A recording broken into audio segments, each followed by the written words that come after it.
আপনারা দেখছেন 24TV2।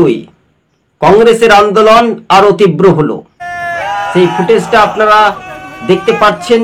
কেননা এই ফুটেজের মাধ্যমে আপনাদের সঙ্গে যখন তুলে ধরছি, তখন যুব কংগ্রেসের আন্দোলনকে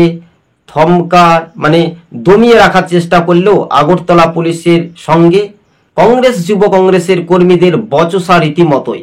24TV2 ইউটিউব চ্যানেলটি ভালো লাগলে প্রথম থেকে শেষ পর্যন্ত দেখবেন। চ্যানেলে নতুন হলে অবশ্যই সাবস্ক্রাইব করে সঙ্গে থাকবেন। দর্শক বন্ধুগণ, এবার কিন্তু খেলা জমে যেতে পারে। আগামী দিনের যে রাজনৈতিক সমীকরণ, সেটাই আগামী দিন কি হতে পারে ত্রিপুরাতে, এটাই নিয়ে দেখার একটা বিষয়।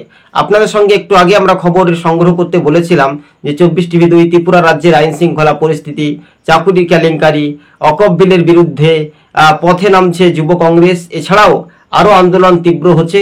আজকে ছিল আমাদের এই পর্যন্ত প্রতিবেদন। সকলে ভালো থাকবেন, সুস্থ থাকবেন। ধন্যবাদ দর্শক বন্ধুগণ। 24TV2।